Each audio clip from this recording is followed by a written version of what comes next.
Alpha mentor class में मैं Praveen Sharma chemistry में आपका स्वागत करता हूं। जो कल अपन ने डिस्कस किया था उसी पॉइंट पे अपन आगे चलते हैं। कल अपन ने पढ़ा था कि जो इलेक्ट्रॉन, प्रोटॉन, न्यूट्रॉन जो मूलभूत कण होते हैं जिनको अपन फंडामेंटल पार्टिकल्स कहते हैं, तो ये जो मूल कण होते हैं इन मूल कणों के बारे में कल अपन ने पढ़ा था। तो वो टेबल आपको पूरी वैसे ही याद करनी है, ठीक है। तो आज अपन यहाँ उसी के थ्योरी को अपन आगे बढ़ा रहे हैं। तो उसमें अपने पास में सबसे पहले पॉइंट अपन लेते हैं यहाँ पर कौन सा, इलेक्ट्रॉन की खोज। तो देखिए सबसे पहला पॉइंट है अपने पास में यहाँ पर डिस्कवरी ऑफ इलेक्ट्रॉन, इलेक्ट्रॉन की खोज।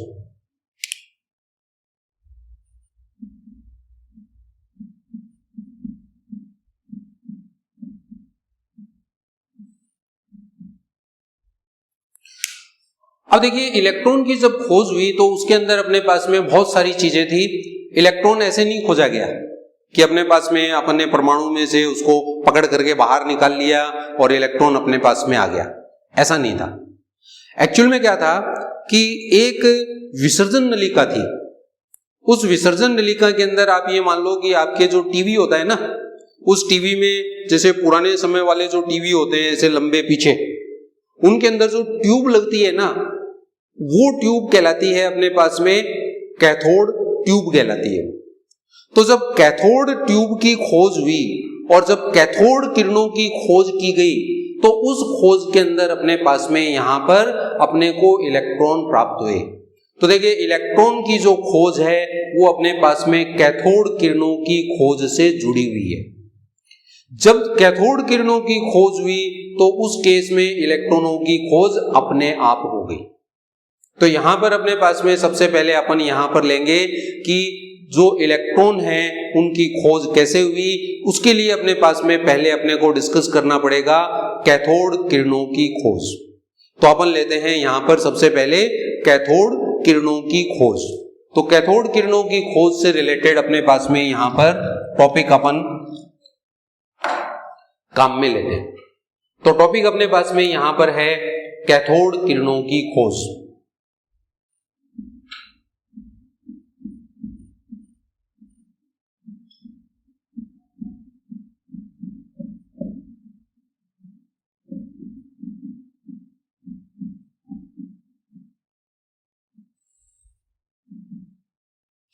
अब देखिए कैथोड किरणों की जो खोज है उससे रिलेटेड बहुत सारे कंट्रोवर्शियल चीजें भी है कि कैथोड किरणों की खोज से रिलेटेड अपने पास में आता है कि सबसे पहले एक विसर्जन नलिका थी।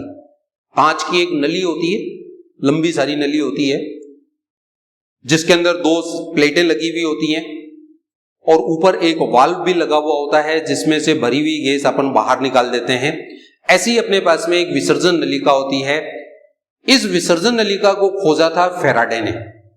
तो फेराडे ने क्या बनाई थी, विसर्जन नलिका बनाई थी। फिर एक एक्सपेरिमेंट हुआ था। उस एक्सपेरिमेंट में एक वैज्ञानिक था जूलियस प्लेकर।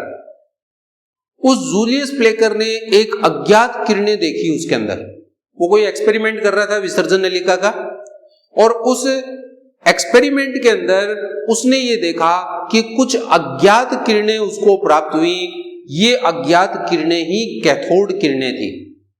तो सबसे पहले कैथोड किरण जो है वो अपने पास में जूलियस प्लेकर नाम का वैज्ञानिक था, उसने देखा। लेकिन जूलियस प्लेकर ने उनकी जो गुण था उसके बारे में उसने कोई अध्ययन नहीं किया, उसकी प्रॉपर्टी के बारे में उसको कुछ नहीं पता था। इसलिए अपने पास में यहां पर जरूरत पड़ी किसकी, जरूरत पड़ी अपने पास में यहां पर कि एक वैज्ञानिक ऐसा था जिसको कहते हैं विलियम क्रुक्स नाम का एक वैज्ञानिक था, विलियम क्रुक्स। तो विलियम क्रुक्स नाम का वैज्ञानिक था, उसने कैथोड किरणों का डिटेल स्टडी की, उनकी सारी प्रॉपर्टी को जाना। इसलिए अपने पास में उसका सारा जो क्रेडिट जाता है वो विलियम क्रुक्स को चला जाता है। तो कैथोड किरणों की खोज का जो श्रेय है, खोज नहीं, खोज का जो श्रेय है वो श्रेय किसको जाता है, वो श्रेय जाता है अपने पास में विलियम क्रुक्स को।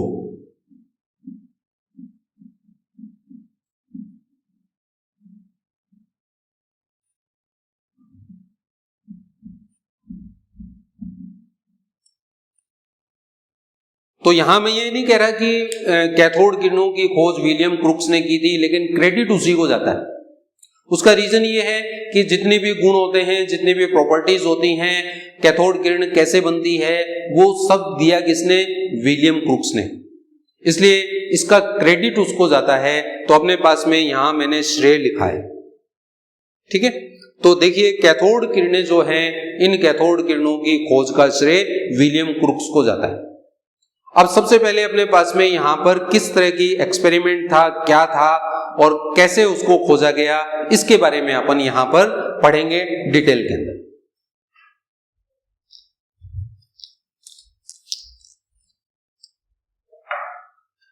सबसे पहले अपन बनाएंगे वो नलिका जिसके अंदर कैथोड किरणें बनी, उसका नाम है विसर्जन नलिका, जिसको अपन कहते हैं डिस्चार्ज ट्यूब।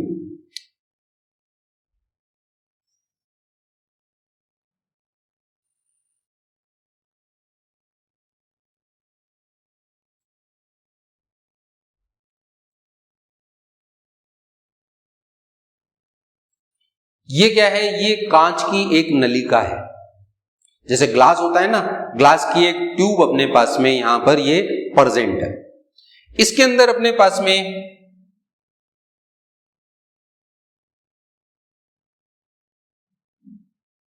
ये एक यहां पर टेप लगी हुई है, जैसे नल है वो भी एक टेप है, उसको खोलते हैं तो खुल जाती है, बंद करते हैं तो बंद हो जाती है, वैसे ये एक टेप लगी हुई है।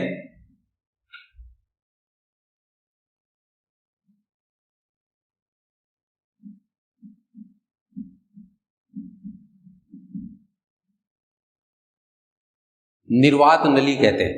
कहने का मतलब है जो गैस इसके अंदर भरी हुई है उस गैस को निकालने में काम आती है। तो यहां पर ये एक पंप लगा हुआ है, तो ये एक पंप इसके अंदर लगा हुआ है।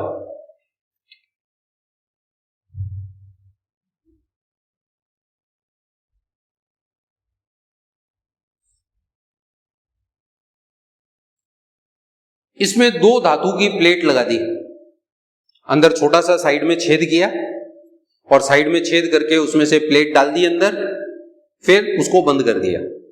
तो यहां पर दो प्लेट अपन ने लगा दी धातु की।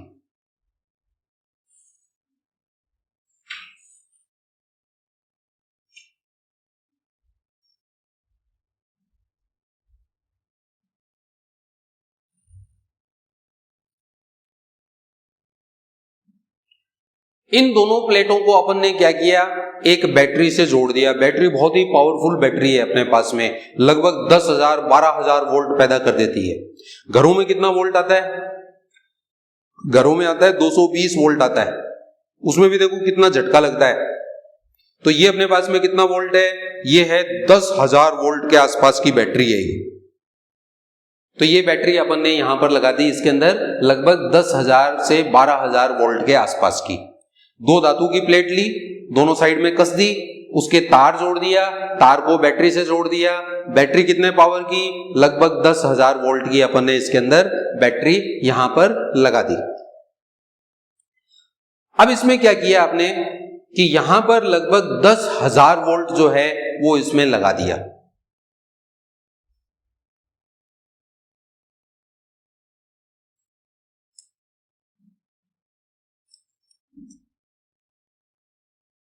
और जो दाब था, प्रेशर जो था, वो बहुत कम कर दिया।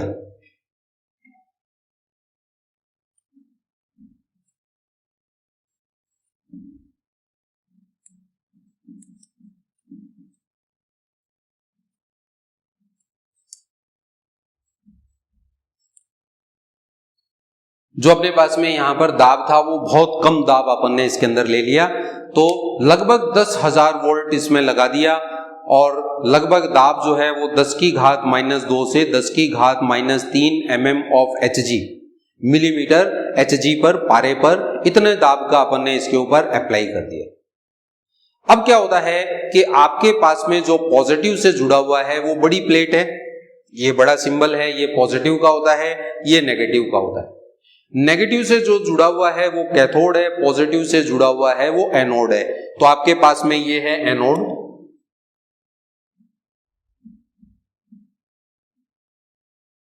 और ये है कैथोड।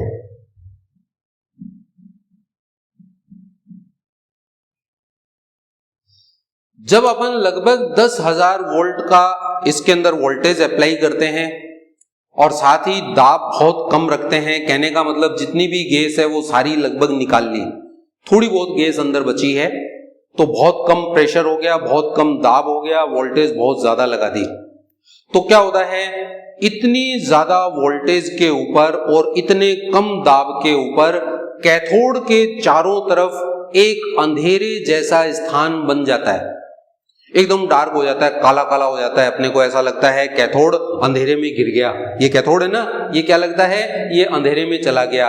इसको क्या कहते हैं, फैराडे डार्क स्पेस के नाम से जानते हैं।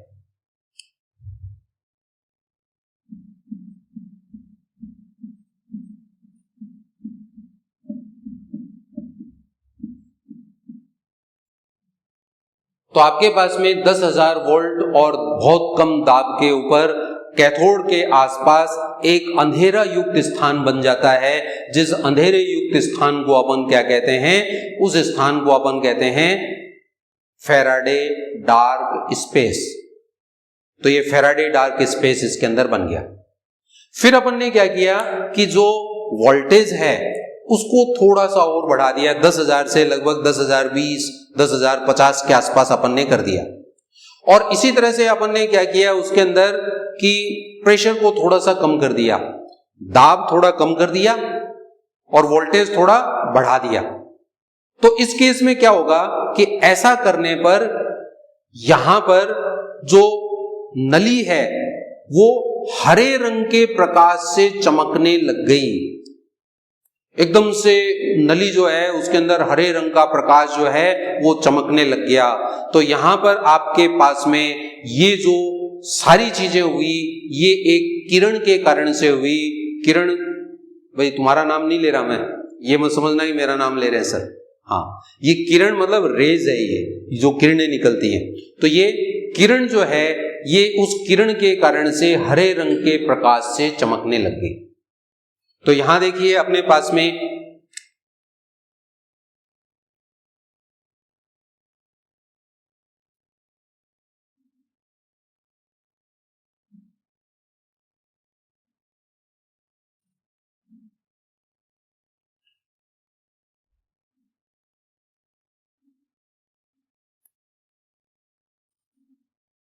ये अपने पास में किरणें जा रही है, कहां से, कैथोड की तरफ से आ रही है यूं, ठीक है।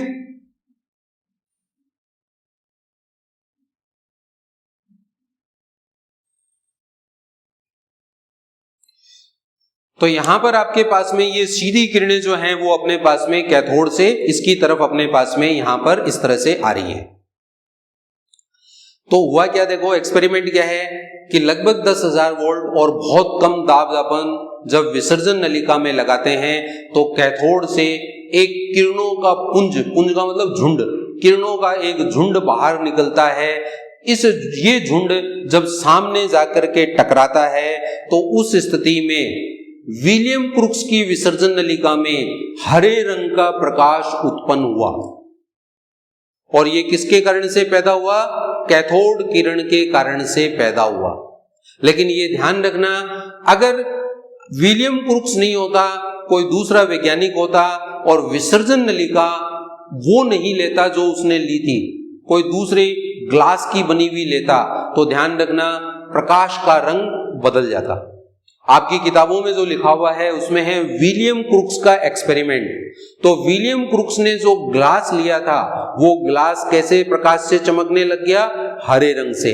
लेकिन ध्यान रखना प्रकाश का रंग किस पे निर्भर करता है, ये निर्भर करता है विसर्जन नलिका के ग्लास की प्रकृति पर। अगर आपने अच्छी क्वालिटी का ग्लास लिया तो रंग अलग होगा, घटिया क्वालिटी का लिया अलग होगा। भाई कांच होता है, कांच के रंग क्वालिटी अलग अलग होती है ना। जैसे आप देखते होंगे कि कुछ ग्लास जो है वो चाय की थड़ियों पे इस्तेमाल करते हैं ना, चाय की जो गुमटियां होती हैं उन पे इस्तेमाल करते हैं। एक अपन जो गिलास इस्तेमाल करते हैं घर के अंदर, दोनों की क्वालिटी में बहुत फर्क है ना। तो सेम वही चीज है कि यहां ध्यान रखना विलियम क्रुक्स के प्रयोग में हरे रंग का प्रकाश आया था, लेकिन ध्यान रखना प्रकाश की प्रकृति किस पे निर्भर करती है? ये प्रकृति निर्भर करती है कांच की प्रकृति पर, ग्लास की प्रकृति पर।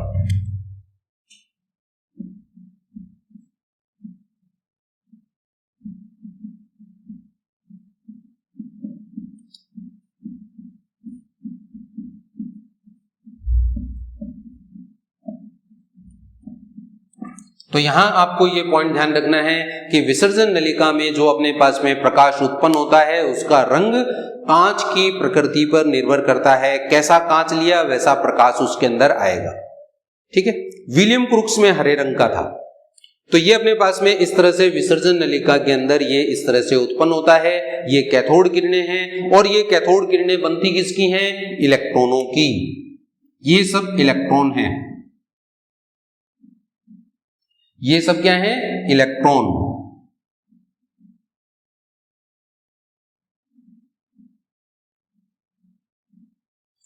ये आप यूं कह सकते हो इलेक्ट्रॉनों का जो पुंज निकला है उसका नाम क्या है? कैथोड किरण है। इलेक्ट्रॉनों के पुंज को अपन क्या कहते हैं? कैथोड किरण कहते हैं। अब ये पूरा एक्सपेरिमेंट समझ लो, सिंपल सा एक्सपेरिमेंट है, बहुत ही सिंपल एक्सपेरिमेंट है। जब अपन लगभग 10,000 वोल्ट और बहुत कम दाब लगाते हैं तो कैथोड के चारों तरफ एक अंधकार युक्त स्थान बन जाता है जिसको फैराडे डार्क स्पेस कहते हैं। जब अपन थोड़ी सी वोल्टेज और बढ़ाते हैं तथा दाब को थोड़ा सा और कम करते हैं तो उस स्थिति में कैथोड से एक किरणों का पुंज निकलता है जो सामने जाकर कांच की टकराता है, विसर्जन नलिका के कांच से टकराता है। विलियम क्रुक्स के एक्सपेरिमेंट में यह हरे रंग का प्रकाश होता है, लेकिन यह रंग किस पर निर्भर करता है? यह रंग निर्भर करता है विसर्जन नलिका में लिए गए कांच की प्रकृति पर निर्भर करता है। जैसा कांच लोगे वैसा प्रकाश होगा। अब ये सब पैदा कैसे हुआ ये आप थोड़ा सा इसको समझ लो। क्या होता है, आपने सारी गैस लगभग निकाल दी, क्योंकि निर्वात पंप आपने लगा दिया तो विसर्जन नलिका में जो भी गैस थी वो सारी यहां से ये निकल गई, इसमें से आपने निकाल दी। अब आपके पास में गैस बहुत कम है, कम गैस है तो दाब भी कम है, तो प्रेशर आपके पास में कम है। प्रेशर कम होने का पीछे लॉजिक क्या है? क्योंकि गैस के कणों की संख्या बहुत कम है और वोल्टेज आपने लगा दिया बहुत ज्यादा। अब इतना ज्यादा वोल्टेज और इतनी कम गैस, तो क्या होगा? इस वोल्टेज के ऊपर जो गैस के कण हैं वो टूट जाएंगे। कैसे टूट जाएंगे? जैसे हाइड्रोजन गैस है तो पहले हाइड्रोजन गैस टूट करके हाइड्रोजन परमाणु में बदलेगी। पहले आपके पास में H2, किससे लिखते हैं अपन हाइड्रोजन गैस को? H2 से, ऐसे। ठीक है, ये पहले किसमें टूटेगी? परमाणु में, ऐसे टूट जाएगी। तो ये पहले टूटेगी परमाणु में, फिर परमाणु जो है उस परमाणु में जो इलेक्ट्रॉन है वो निकल जाएगा। तो आपके पास में जो गैस है वो क्या बन गया? एक धन आयन बन गया। किसका? परमाणु का धन आयन बन गया। अब ये जो परमाणु का धन आयन होता है, ये धन आयन किसके द्वारा आकर्षित होगा? जिसके ऊपर ऋणावेश हो, क्योंकि जो गैस है उसका धनायन बना, वो धनायन किसके द्वारा आकर्षित होगा? ऋण प्लेट के द्वारा, नेगेटिव प्लेट के द्वारा। यहां नेगेटिव प्लेट कौन सी है? कैथोड। तो कैथोड इसको खींच लेगा, कैथोड इसको खींच लेगा तो यहां पर जो गैस के कण बने थे वो यहां कैथोड पर जाकर टकराएंगे। कैथोड पर जाकर टकराने से कैथोड गर्म हो जाएगा। गर्म होने से क्या होगा? गर्म होने से उसमें से इलेक्ट्रॉन निकलने शुरू हो जाएंगे, जिससे आपके पास में इलेक्ट्रॉन पैदा हो जाएंगे। तो ऐसे अपने पास में यहां पर इलेक्ट्रॉन पैदा हो जाते हैं। इन इलेक्ट्रॉनों को खींचता कौन है? इन इलेक्ट्रॉनों को ये सामने जो एनोड रखा हुआ है ये एनोड अपनी तरफ खींच लेता है, क्योंकि कण कौन से निकले हैं? नेगेटिव। नेगेटिव को कौन खींचेगा? पॉजिटिव। पॉजिटिव कौन है? एनोड। तो ये एनोड इन नेगेटिव कणों को अपनी तरफ खींच लेता है, जिसके कारण से कैथोड से इलेक्ट्रॉनों का पुंज एनोड की तरफ सीधी रेखा में गमन करता है, और इसी को अपन क्या कहते हैं? कैथोड किरण कहते हैं। तो कैथोड किरण आ गई समझ में? सिंपल सा है कि जब बहुत अधिक वोल्टेज और बहुत कम दाब लगाया जाता है तो उस स्थिति में विसर्जन नलिका में गैस के कण परमाणुओं में बदल जाते हैं। ये परमाणु आगे धन आयनों में आयनित हो जाते हैं। इन धन आयनों को कैथोड अपनी तरफ खींचता है, जिसके कारण ये धन आयन कैथोड से जाकर टकराते हैं। टकराने से कैथोड गर्म हो जाता है। गर्म होने से उसकी सतह से इलेक्ट्रॉनों का पुंज, इलेक्ट्रॉनों का झुंड बाहर निकलता है, जिसे एनोड अपनी तरफ खींच लेता है। तो यहां पर आपके पास में जो इलेक्ट्रॉनों का पुंज कैथोड से एनोड की तरफ गमन करता है, इसी पुंज को अपन क्या कहते हैं? कैथोड किरण कहते हैं। सिंपल सा अपने पास में ये लॉजिक है, इस तरह से अपने पास में ये इसमें बनते हैं। तो कैथोड किरण है इलेक्ट्रॉनों का झुंड। हो गया विसर्जन नलिका। किस तरह से अपने पास में कैथोड किरणों की उत्पत्ति हुई? तो ये कैथोड किरणें इस तरह से अपने पास में यहां पर जनरेट होती है।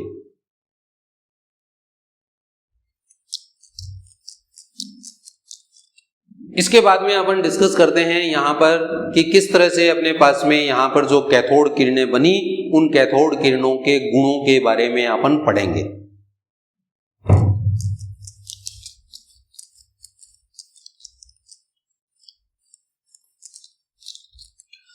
तो देखिए अपने पास में यहां पर अपन डिस्कस कर रहे हैं कैथोड किरणों के गुण।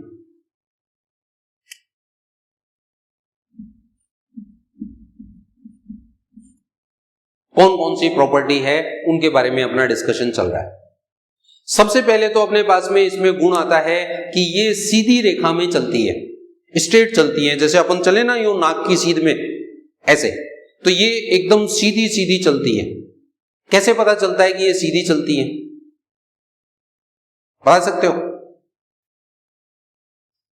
क्या करो, इनके रास्ते में कोई वस्तु रख दो। जैसे यहां सामने से प्रकाश आ रहा है, मैंने यहां सामने ये मार्कर रख दिया। अब सामने से जो प्रकाश आ रहा है, अगर वो सीधा चलता है तो इसके पीछे छाया बन जाएगी। जैसे अपन धूप में खड़े होते हैं, प्रकाश सीधा आता है तो उस स्थिति में क्या होता है, जब अपने टकराता है तो अपनी छाया पीछे बन जाती है। सेम वैसे ही कैथोड किरण की जो अपने पास में है, उसके रास्ते में कोई वस्तु रख दीजिए। वस्तु रखने से क्या होगा, उसकी छाया उसके पीछे बन जाती है, जिससे सिद्ध होता है कि कैथोड किरणें सीधी रेखा में चलती हैं।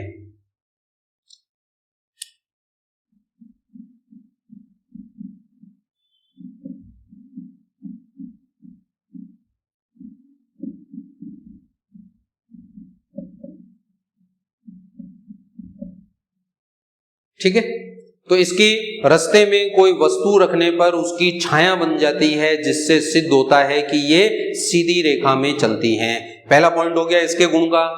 दूसरा अपन लेते हैं इसके अंदर, इनमें यांत्रिक ऊर्जा होती है।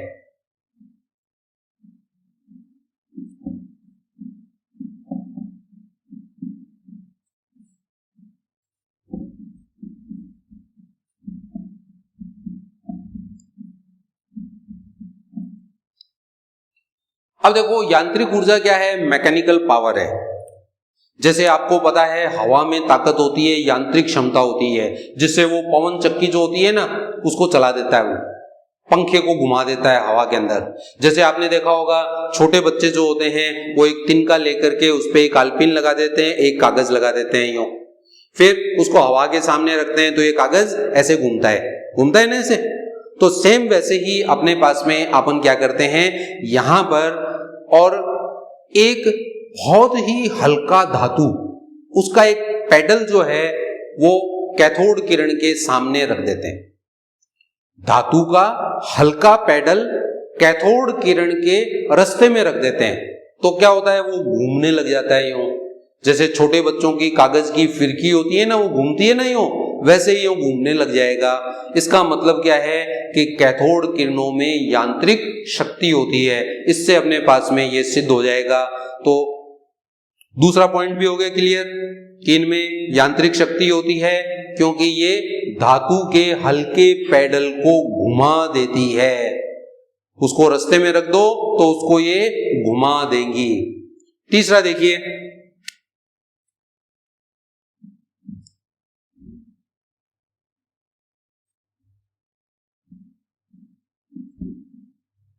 इनमें भेदन क्षमता होती है। भेदन का मतलब आर पार जाने की क्षमता होती है। किसी धातु की बहुत पतली सी पन्नी जो होती है, पन्नी जानते हो, जैसे बर्फी पे जो बर्क लगाते हैं ना, चांदी की बर्क, वो भी एक पन्नी है, लेकिन वो बहुत ही पतली पन्नी होती है। तो ये जो अपने पास में पन्नी होती है धातु की बहुत पतली, इसके आर पार कैथोड किरण निकल जाती है।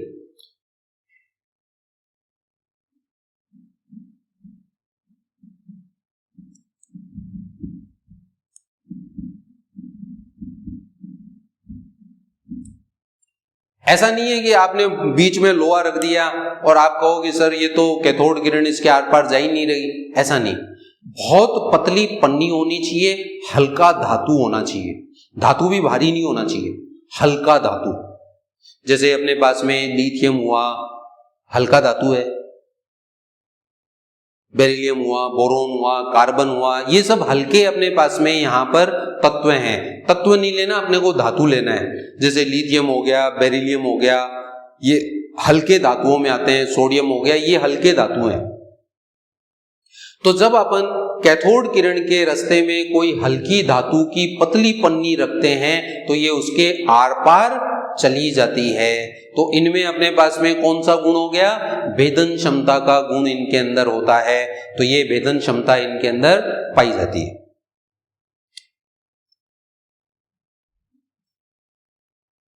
ये फोटोग्राफिक प्लेट को खराब कर देती हैं। अब देखिए, आपके पास में जो फोटोग्राफिक प्लेट है, आप ये मान लो कि पुराने समय में जो कैमरे में रील डालते थे ना, नेगेटिव डालते थे, फिर उससे यूं क्लिक करके फोटो खींचते थे, वो एक तरह की फोटोग्राफिक प्लेट मान लो आप। ये उस फोटोग्राफिक प्लेट को खराब कर देती है। अगर आपको थोड़ा एक्सपीरियंस हो, पता हो, तो आपको पता होगा कि जब फोटो खींचते थे तो उस समय अगर आपने उस रील को कैमरे में से निकाल करके टीवी के ऊपर रख दिया तो थोड़े समय बाद में उसमें कई फोटोएं गायब हो जाती थी, कई में धुंधलापन आ जाता था। वो क्या है, फोटोग्राफिक प्लेट खराब हो गई। टीवी में कौन सी ट्यूब होती है, कैथोड किरण बनती है उसके अंदर, तो वहां पर कैथोड रेज ही बनती है उसके अंदर। तो वो क्या करती है, उसके बाहर भी आती है। तो अगर आपने उस पर रख दिया तो वो खराब हो जाती है। तो आप प्रैक्टिकली आप समझ सकते हो इसको। तो इस तरह से ध्यान रखना, ये फोटोग्राफिक प्लेट को डैमेज कर देती है, खराब कर देती है।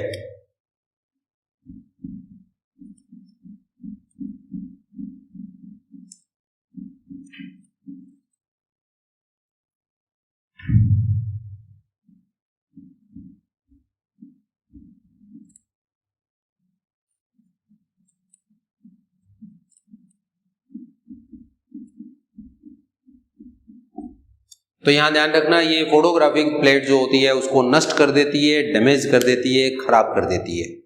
ये तो अपने पास में इसके छोटे छोटे पॉइंट्स हैं जिनको अपन यहां पर इस तरह से पढ़ते हैं।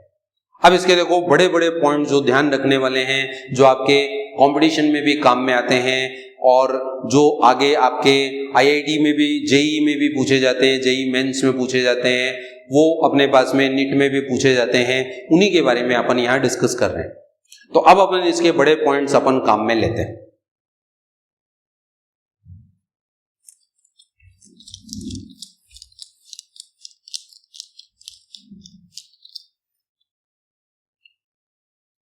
अपने पास में यहां पर इसका सबसे पहला गुण अपने पास में काम में आता है कि इनका जो E/m होता है वो फिक्स होता है, वो कभी नहीं बदलता। विसर्जन नलिका में चाहे जो गैस ली जाए, आपने विसर्जन नलिका में हाइड्रोजन गैस डाली, हीलियम गैस डाली, नियोन गैस डाली, आर्गन गैस डाली, ऑक्सीजन डाल दी, नाइट्रोजन डाल दी, कोई सी भी गैस डाल दो, उनका जो विशिष्ट आवेश होता है, विशिष्ट आवेश अपन कहते हैं E/m को। E है इलेक्ट्रॉन पर आवेश, जिसको इलेक्ट्रॉनिक आवेश कहते हैं, और m है उसका द्रव्यमान। तो E/m इसका जो अनुपात होता है वो कभी नहीं बदलता। ये सबसे इंपॉर्टेंट पॉइंट है इसका, ये आपको ध्यान रखना है।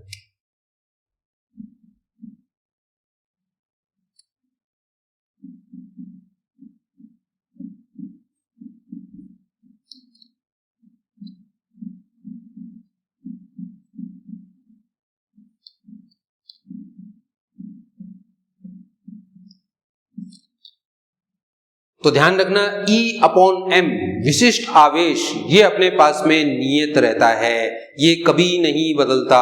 ये किस पे निर्भर करता है? ये किसी पे निर्भर नहीं करता। विसर्जन नलिका में ली गई गैस वह धातु की प्रकृति पर निर्भर नहीं करता। किस में निर्भर नहीं करता? कैथोड किरणों में ये निर्भर नहीं करता है, फिक्स रहता है, नियत रहता है, कभी नहीं बदलेगा। इसमें देखो E क्या है?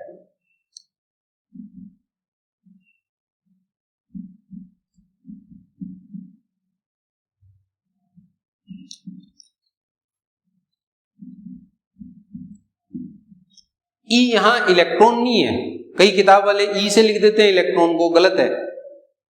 E जो है ये इलेक्ट्रॉनिक आवेश का सिंबल है, इलेक्ट्रॉन का सिंबल नहीं है। अब इलेक्ट्रॉनिक आवेश कितना होता है?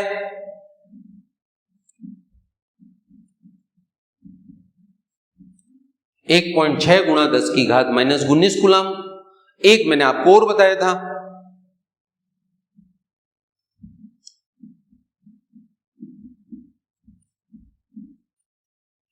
या फिर अपन इसको कहते हैं 4.8 गुणा 10 की घात माइनस 10 ESU, इलेक्ट्रोस्टैटिक यूनिट। दोनों एक ही है, बस यूनिट अलग अलग हैं, वैल्यू अपने पास में एक ही है। तो देखिए आपके पास में यहां पर जो इलेक्ट्रॉनिक आवेश होता है उसको अपन E से लिखते हैं।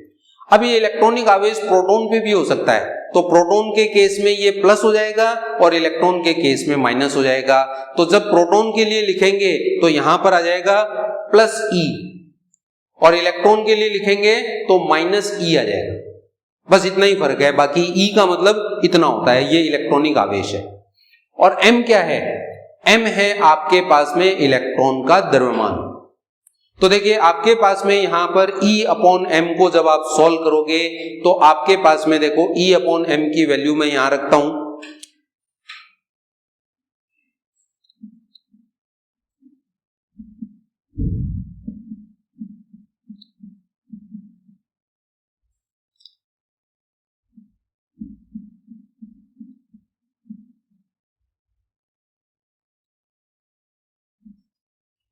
ऊपर मैंने मान रखा है कूलाम के अंदर, नीचे मैंने मान रखा है ग्राम के अंदर।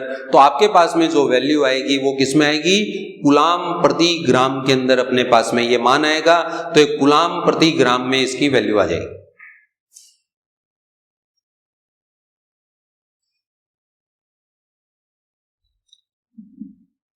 तो देखिए आपके पास में यहां पर ये वैल्यू आ गई 1.76।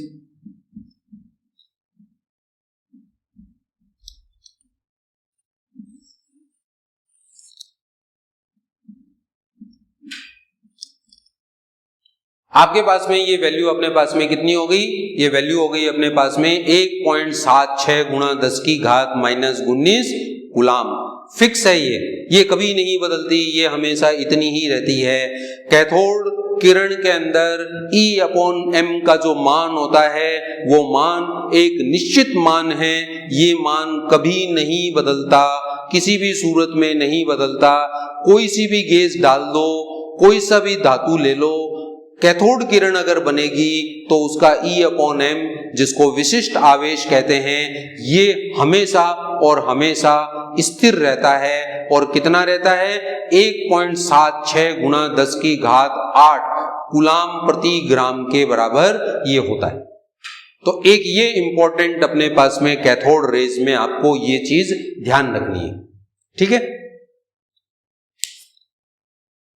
अब अपने पास में इससे अगले वाला अपन पॉइंट देखते हैं। ये तो हो गया E/m निश्चित रहता है।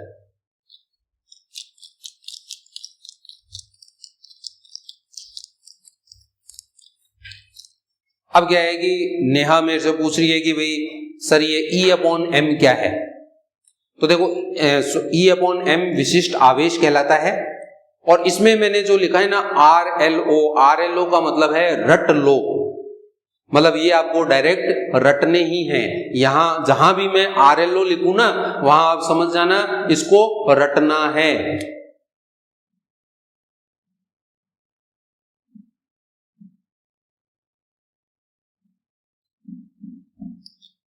ठीक है, तो इसलिए दोबारा ये मत पूछना RLO क्या है सर। RLO का मतलब है रट लो, मतलब इसको आपको समझने के बाद में याद ही करना है। तो ये तो हो गया अपने पास में यहां पर किसके बारे में? ये हो गया अपने पास में कैथोड किरण की एक इंपॉर्टेंट प्रॉपर्टी के बारे में।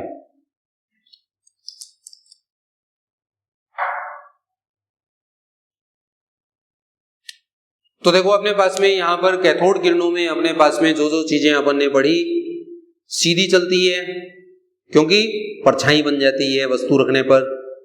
दूसरा, इसका यांत्रिक ऊर्जा होती है क्योंकि रास्ते में धातु की पतली प्लेट, हल्की प्लेट रख दी जाए, उसका पेडल बना के रख दिया जाए तो घूमने लगता है, यांत्रिक ऊर्जा होती है इसके अंदर। फिर ये भेदन क्षमता रखती है, बहुत पतली पन्नी रख दी जाए तो उसके आर पार चली जाती है। उसके बाद में फोटोग्राफिक प्लेट को खराब कर देती है। E/m इनका निश्चित होता है, कभी नहीं बदलता। कोई सी भी गैस डाल दो, कोई सा भी धातु ले लो, कभी नहीं बदलता। अगला गुण आता है कि ये विद्युत व चुंबकीय क्षेत्र द्वारा प्रभावित होती है।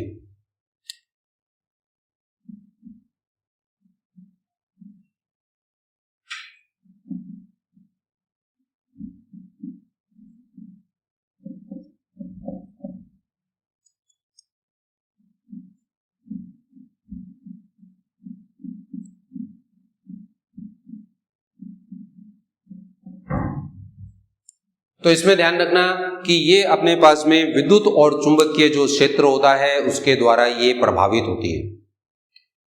कैथोड किरण जा रही है, कैथोड किरण के पास में आप प्लेट रख दो। प्लेट कौन सी? एक पॉजिटिव प्लेट होती है, एक नेगेटिव प्लेट होती है। जैसे आप इलेक्ट्रिसिटी में दो तार होते हैं ना, एक पॉजिटिव एक नेगेटिव। बैटरी में दो तार होते हैं, एक पॉजिटिव एक नेगेटिव। बैटरी का जो पॉजिटिव वाला होता है उसको किसी प्लेट से जोड़ दो। कोई भी धातु की एक प्लेट ले लो, जैसे ये प्लेट है, इसको आपने जहां पॉजिटिव लिखा हुआ है उस तार से उसको जोड़ दिया बैटरी के। ये कौन सी प्लेट बन गई? पॉजिटिव प्लेट बन गई। अब इस पॉजिटिव प्लेट को कैथोड ट्यूब के पास में रख दो तो क्या होगा? कैथोड किरण कैसे जा रही है? यूं सीधे, जैसे रफाल जेट जाता है ना, ऐसे यूं सीधे जा रही है। लेकिन जब आपने पॉजिटिव प्लेट रख दी तो क्या होगा? ये ऐसे पॉजिटिव प्लेट की तरफ यूं झुक जाएंगे। तो इसका मतलब क्यों झुकी? क्योंकि ये नेगेटिव है। किसने खींचा? पॉजिटिव प्लेट ने इसको खींच लिया। तो इससे ये सिद्ध होता है कि ये ऋण आवेशित कणों की बनी है, क्योंकि ये धन प्लेट की ओर आकर्षित हो जाती है। अगर आप इसके पास में चुंबक रख देते हो, जो आपके पास में विसर्जन नलिका है, उस विसर्जन नलिका के पास में यदि आपने चुंबक रख दी तो क्या होगी? ये चुंबकीय क्षेत्र से भी विक्षेपित हो जाएगी। क्या हो जाएगी? विक्षेपित हो जाएगी, इधर उधर डोल जाएगी। तो ये विद्युत और चुंबकीय क्षेत्र से भी प्रभावित होती है। तो ये अपने पास में इसके इंपॉर्टेंट गुण हैं। तो ये हो गया 6 नंबर का गुण। 7वें नंबर का गुण और समझ लीजिए इसका।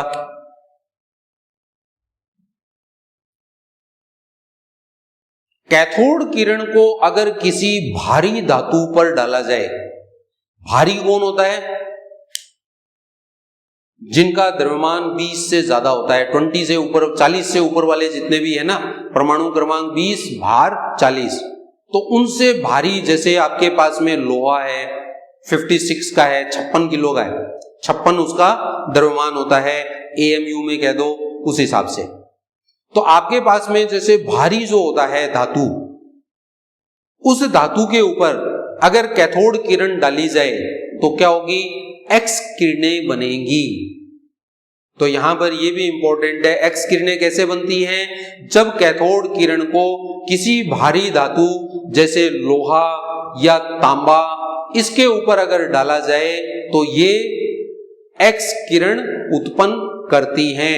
ये इंपॉर्टेंट पॉइंट इसका याद रखना।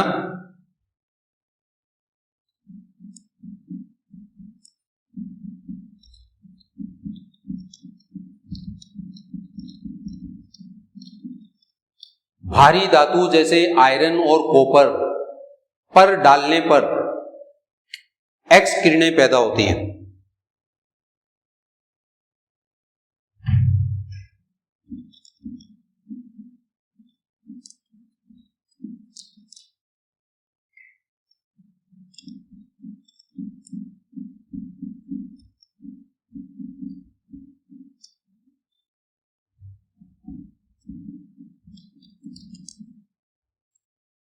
तो देखिए आपके पास में यहां पर ये सारे इंपॉर्टेंट पॉइंट हैं। तो एक्स किरणें कब पैदा होती हैं, जब किसी कैथोड को भारी धातु के ऊपर डालोगे, हल्के पर नहीं, भारी के ऊपर। तो जब भारी के ऊपर आप डालोगे तो उस केस में क्या होगा, ये एक्स किरणें आप जानते ही हो, मेडिकल जब अपन करवाते हैं, अपने को कोई प्रॉब्लम होती है तो वो क्या करता है, एक्सरे लेता है। तो एक्सरे कैसे लेता है, रे का मतलब ही किरण होता है। तो एक्स किरणें डाल करके और वो एक अपने पास में डायग्राम बनता है, वो अपने पास में ऐसे लिया जाता है। तो ये एक्स किरणें ऐसे बनाई जाती हैं। तो ये अपने पास में एक्स किरणों के मुख्य गुण थे।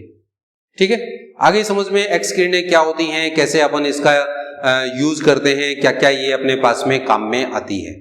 तो ये तो हो गया आपके पास में कैथोड किरणें। और कैथोड किरणें किसकी बनती हैं, ऋण आवेशित इलेक्ट्रॉनों की बनती हैं। इलेक्ट्रॉनों का आवेश निश्चित है, उसका द्रव्यमान निश्चित है, इसलिए उसका विशिष्ट आवेश जिसको अपन E/m कहते हैं, ये भी हमेशा निश्चित होता है, ये कभी नहीं बदलता, हमेशा उतना ही रहता है। चलिए अब अपने पास में इसके बाद में लेते हैं अपन एनोड किरणें। तो कैथोड किरणें तो हो गया अपना कंप्लीट, अब अपन लेते हैं एनोड किरणें।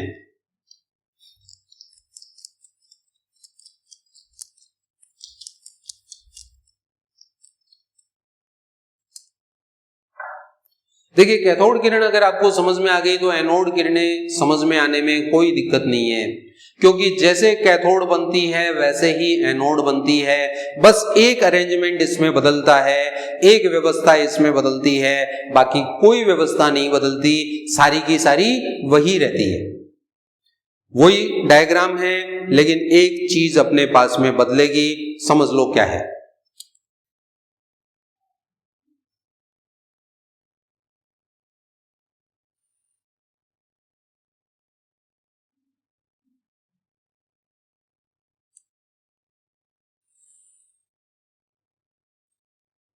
ये देखिए वही विसर्जन नलिका है,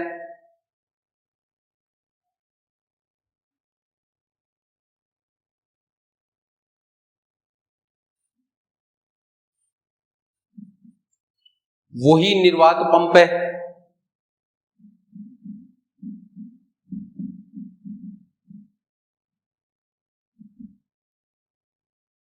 वही प्लेट है,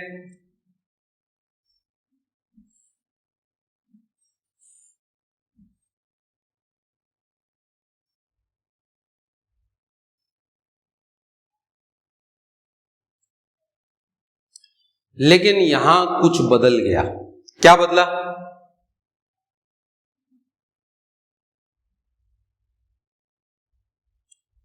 ये जो कैथोड था इसको अपन ने बदल दिया। क्या कर दिया कैथोड के अंदर, कैथोड को अपन ने छिद्र युक्त कैथोड ले लिया। छिद्र युक्त कैसा, जैसे घर में आटा छालने की छलनी होती है ना, उसमें छोटे छोटे छेद होते हैं, ठीक वैसे ही अपने पास में छिद्र युक्त कैथोड अपन इसके अंदर इस्तेमाल करते हैं। तो ये छिद्र युक्त जो कैथोड होता है आटा छानने की छलनी जैसा होता है, तो वो अपन ने यहां इस्तेमाल कर लिया। इसके अंदर बहुत ही छोटे छोटे छेद इसके अंदर बने हुए हैं।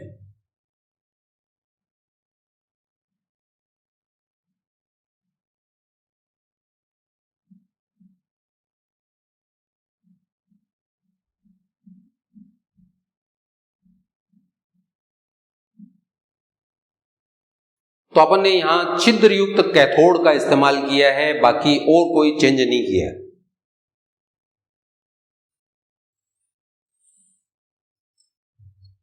अब जो छिद्र होते हैं उसको कैनाल भी कहते हैं, इंग्लिश का एक वर्ड है कैनाल, तो इसको अपन कैनाल भी कहते हैं। नहरी इलाकों के लोग बाग समझते होंगे ये। तो ये छोटे छोटे जो अपने पास में नहर में से जो खाले बनाए जाते हैं उनको अपन कहते हैं कैनाल। आजकल तो नहर को ही कैनाल कह देते हैं, लेकिन ध्यान रखना कैनाल का मतलब होता है छोटे छोटे छिद्र। तो यहां अपन ने क्या किया, कैनाल युक्त कैथोड का इस्तेमाल किया, इससे किरणें बनेंगी, इसलिए इस किरण का नाम कैनाल किरण भी कहलाता है। अपन एनोड किरणों को अपन कैनाल किरणें भी कहते हैं, ध्यान रखना।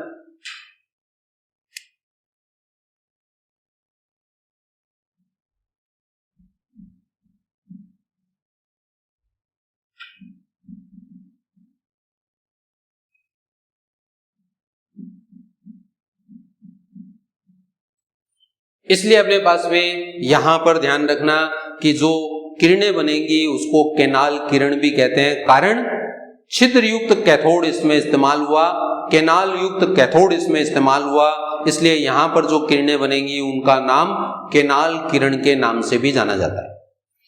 अब एक्सपेरिमेंट सारा का सारा वही है, कोई चीज चेंजेस नहीं है। यहां पर अपने पास में जो है वो समझ लीजिए क्या है। आपने क्या किया, 10,000 वोल्ट लिया,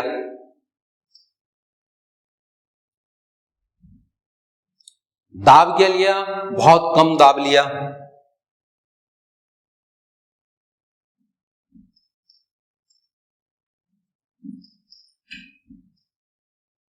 इससे क्या हुआ, विसर्जन नलिका में जो गैस थी वो गैस परमाणु में टूट गई। किसमें टूट गई, परमाणु में टूट गई। परमाणु किसमें टूट गया, आयन में टूट गया। ये आयन कौन से बने, धनायन बने। इन धनायनों को कौन आकर्षित करेगा, ऋण आवेशित प्लेट। ऋण आवेशित प्लेट कौन सी है, कैथोड की, तो वो किधर जाएंगे, कैथोड की तरफ जाएंगे। लेकिन कैथोड तो छिद्र युक्त है इसलिए टकराएंगे नहीं, तो कैथोड के आर पार चले जाएंगे उन छोटे छोटे छिद्रों में से होकर के और सीधे निकल जाएंगे।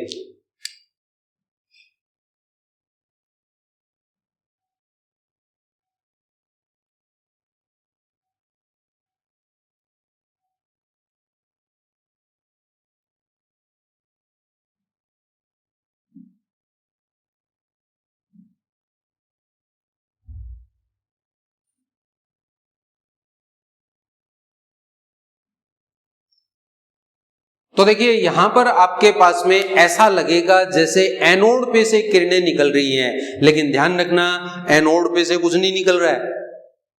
कैथोड किरणें कैथोड की सतह से निकलती हैं, लेकिन एनोड किरणें एनोड की सतह से नहीं निकलती। ये तो अपने पास में जो विसर्जन नलिका में गैस थी, उस गैस को अपन ने क्या किया, बहुत ज्यादा वोल्टेज के ऊपर उसको परमाणु में तोड़ लिया, परमाणु से धनायन बन गए। ये धनायन कैथोड की तरफ गए तो अपने को लगा जैसे एनोड से और धन कणों का पुंज किधर जा रहा है, इधर जा रहा है, जबकि वास्तव में क्या है, यहां पर विसर्जन नलिका में गैस के परमाणु के धनायन कैथोड की तरफ जा रहे हैं। इन धन आयनों के पुंज को ही एनोड किरण कहते हैं।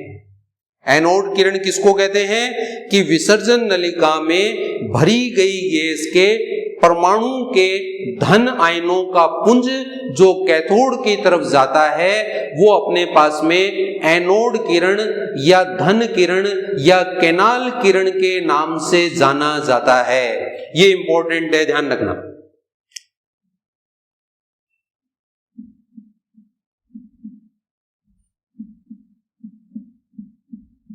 इसको चाहे तो केनाल किरण कह दो,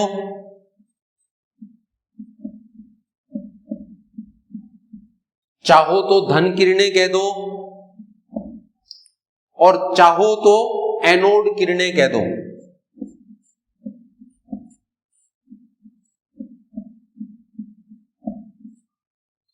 तो ये अपने पास में यहां पर जो है ये तीनों नाम से जाना जाता है।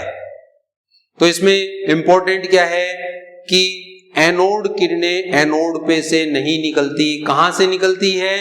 विसर्जन नलिका में भरी गई गैस के परमाणु के धनायन, भरी गई गैस के परमाणु के धनायन का पुंज क्या कहलाता है? एनोड किरण कहलाता है। कैथोड किसकी बनती है? इलेक्ट्रॉनों की। एनोड किसकी बनती है? प्रोटॉन की। गलत है, ये ध्यान रखना, एनोड किरणें प्रोटॉनों की नहीं बनती।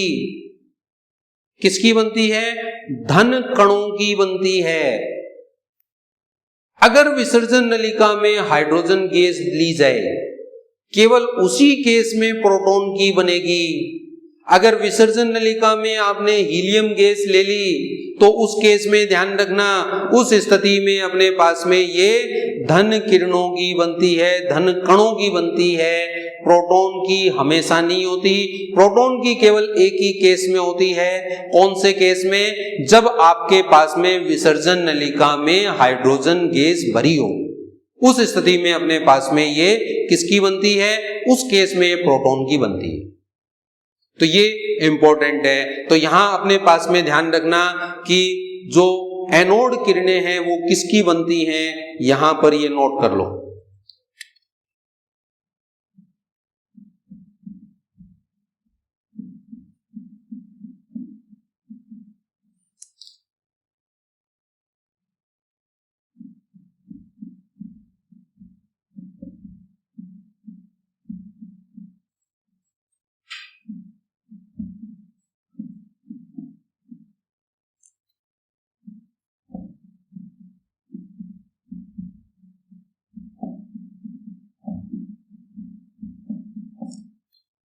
विसर्जन नलिका में ली गई गैस के परमाणु के धन आयनों की बनती है। अब मान लो विसर्जन नलिका में आपने कौन सी गैस ली? Hydrogen gas.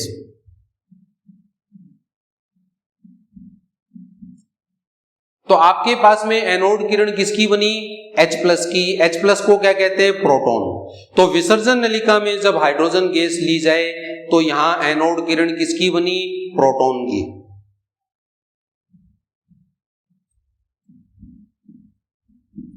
लेकिन अगर आपने विसर्जन नलिका में हीलियम गैस भर ली तो किसकी बनेगी?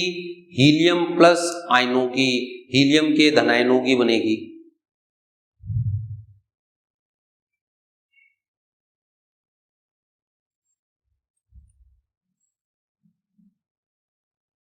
और ऑक्सीजन गैस भर ली तो क्या बनेगी?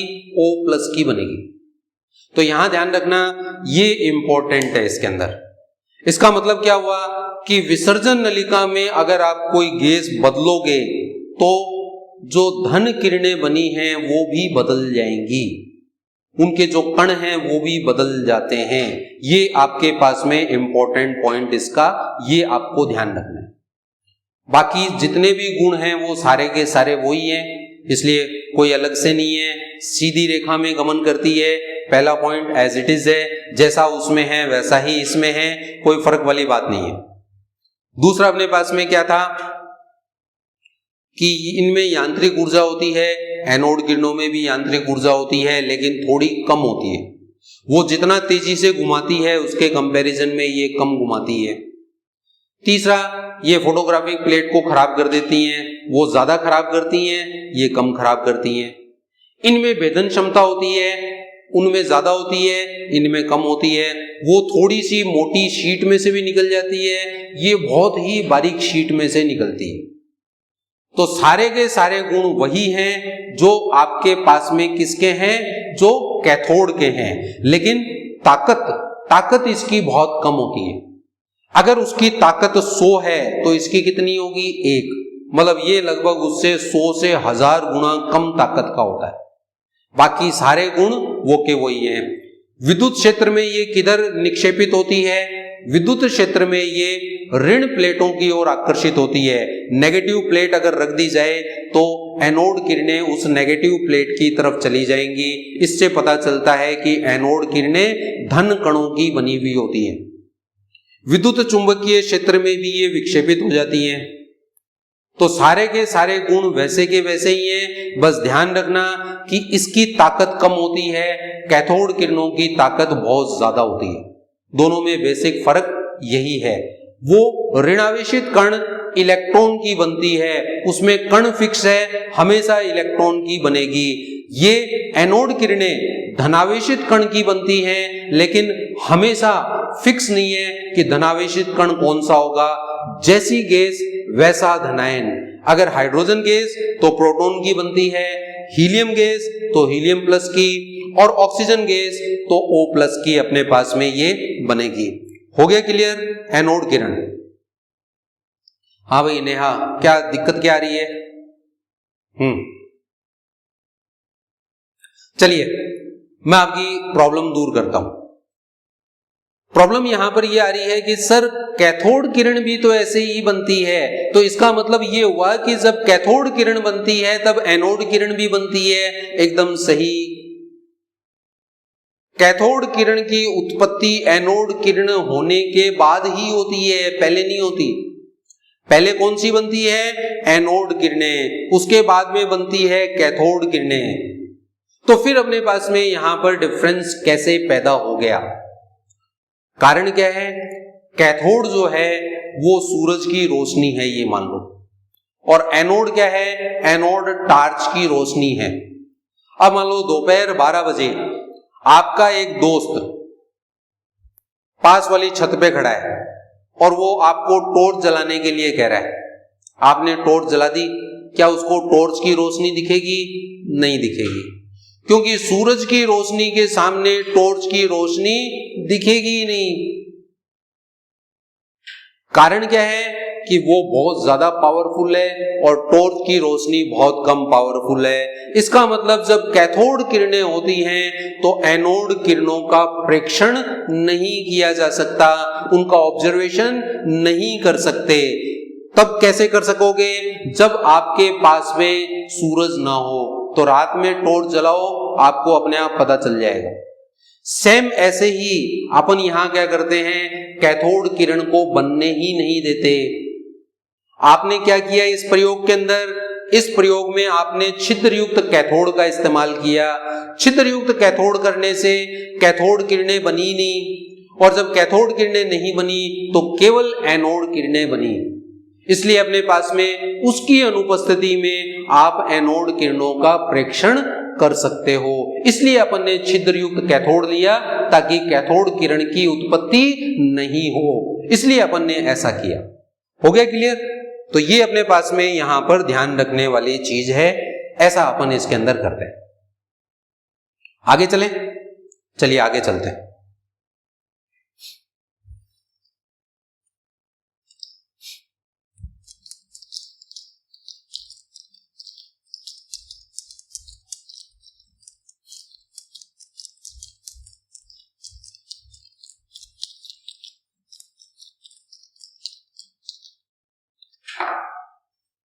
अपने पास में यहां पर इसके बाद में अपन लेते हैं, गुण तो सारे आई गए। अपने पास में अब एक गुण आता है E/m, जिसको अपन विशिष्ट आवेश कहते हैं।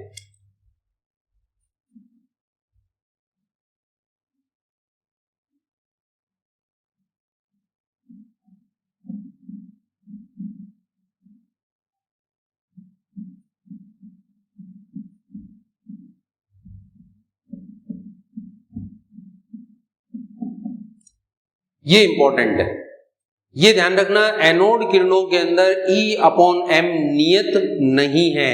यहां बीच में क्रॉस लगाने का मतलब है नहीं है, कांस्टेंट नहीं होता है। तो यहां ध्यान रखना, एनोड किरणों के लिए E/m नियत नहीं होता, लेकिन कैथोड किरणों के लिए E/m नियत होता है। ये फर्क है। किस पे निर्भर करता है ये?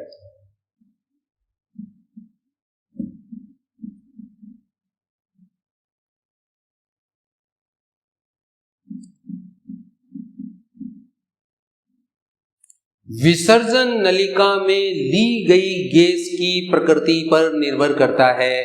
अभी बताया था ना आपको, हाइड्रोजन गैस लोगे तो H+ से बनेगा, हीलियम लोगे तो He+ से बनेगा, ऑक्सीजन लोगे तो O+ से बनेगा, नाइट्रोजन लोगे तो N+ से बनेगा।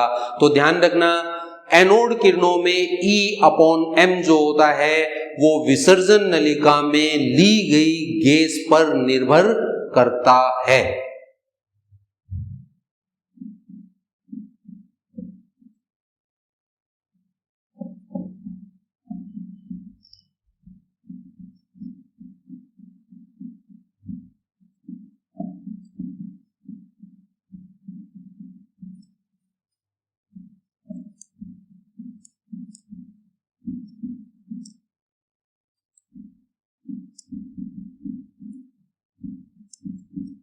ये ध्यान रखना, ये अपने पास में कैथोड और एनोड में बेसिक डिफरेंस ये होता है।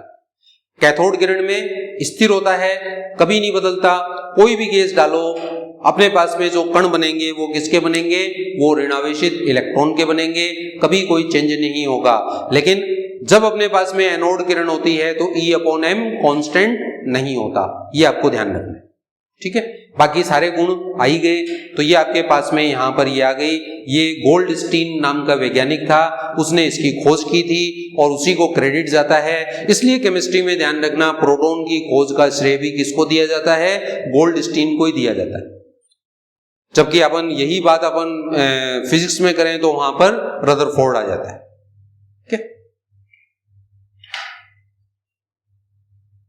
तो इसके बाद में अपने पास में यहां पर ये तो हो गई इलेक्ट्रॉनों की खोज, और ये अपने पास में हो गई यहां पर किसकी, प्रोटॉनों की खोज। अब अपने पास में यहां पर लेते हैं न्यूट्रॉन की खोज।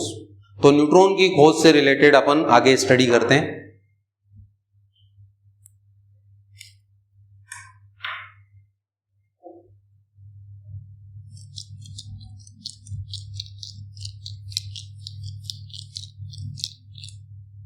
देखिए, न्यूट्रॉन की जो खोज थी वो अपने पास में जेम्स चैडविक नाम का एक वैज्ञानिक था, उसने इन न्यूट्रॉनों की खोज की थी। और न्यूट्रॉनों की खोज के लिए उसने क्या किया कि जो अल्फा कण होते हैं, अल्फा बीटा गामा, ऐसे आपने नाम सुना होगा, जैसे हमारे इंस्टीट्यूट का नाम है अल्फा मेंटर, ऐसे ही अपने पास में एक कण होता है अल्फा। तो अल्फा जो कण होता है ये वास्तव में हीलियम का नाभिक होता है। पहले नहीं पता था, पहले तो अपने पास में उस जमाने में ये पता नहीं था कि हीलियम का नाभिक होता है। बाकी हीलियम में 2 प्रोटॉन होते हैं, 2 न्यूट्रॉन होते हैं, 2 इलेक्ट्रॉन होते हैं। इलेक्ट्रॉन को अगर निकाल दिया जाए तो केवल नाभिक बचता है, और इसी नाभिक को अपन क्या कहते हैं, अल्फा कण कहते हैं।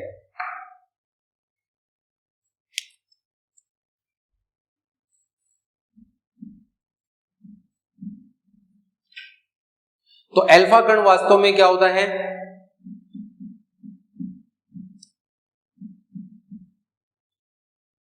He+2 को अपन कहते हैं अल्फा कण।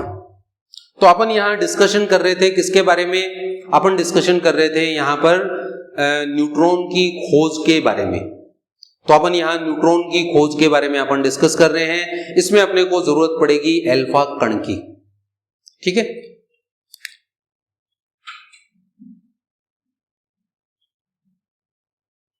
अब जो अल्फा कण होता है उसमें 2 प्रोटॉन होते हैं। हमेशा ध्यान रखना, किसी भी सिंबल में जो नीचे लिखा जाता है वो प्रोटॉन की संख्या होती है, और ऊपर जो लिखा जाता है वो उसकी द्रव्यमान संख्या है। द्रव्यमान संख्या का मतलब है प्रोटॉनों की संख्या प्लस न्यूट्रॉनों की संख्या। प्रोटॉन और न्यूट्रॉन जोड़ दो, उन दोनों की संख्याओं को अपन द्रव्यमान संख्या कहते हैं। तो देखिए, आपके पास में हीलियम जो होता है उसमें 2 प्रोटॉन और 2 न्यूट्रॉन होते हैं, तो कितने हो गए, 4। द्रव्यमान संख्या हो गई 4। ये अल्फा कण है, ठीक है। नीचे परमाणु क्रमांक, ऊपर द्रव्यमान संख्या है।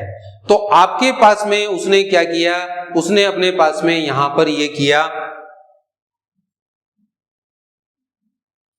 एक तत्व उसने बेरिलियम लिया। बेरिलियम एक तत्व उसने लिया। इस बेरिलियम के ऊपर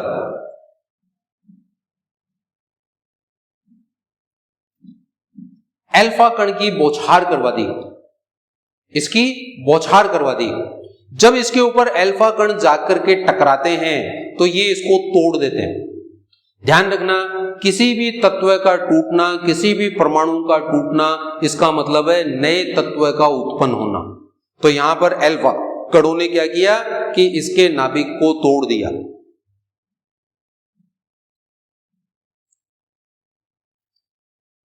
नीचे वालों का जोड़ बराबर होता है, बेरिलियम में 4 प्रोटॉन होते हैं, 4 और 2 कितने हो गए 6, तो उधर 6 आ गया।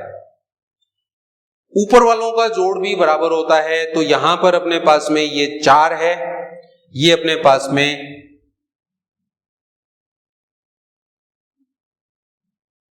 बेरिलियम है।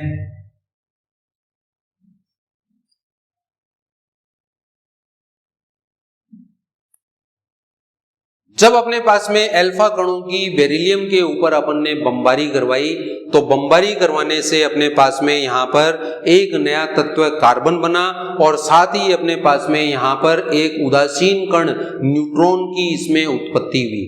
ये न्यूट्रॉन इसके अंदर क्या हुआ, ये उदासीन कण इसके अंदर अपने पास में यहां पर साथ में इसमें ये बन गया।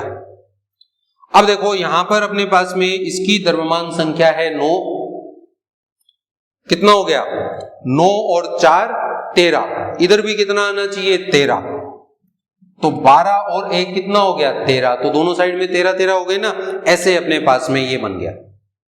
तो इस तरह से न्यूट्रॉन की खोज हुई। बेरिलियम तत्व पर जब अल्फा कणों की बमबारी करवाई गई तो उस अल्फा कणों की बमबारी से अपने पास में एक उदासीन कण अपने पास में यहां पर बना जिसको न्यूट्रॉन कहते हैं। और इस न्यूट्रॉन की खोज किसने की, जेम्स चैडविक नाम का एक वैज्ञानिक था जिसने इसकी खोज की और ये इस एक्सपेरिमेंट से खोजा गया।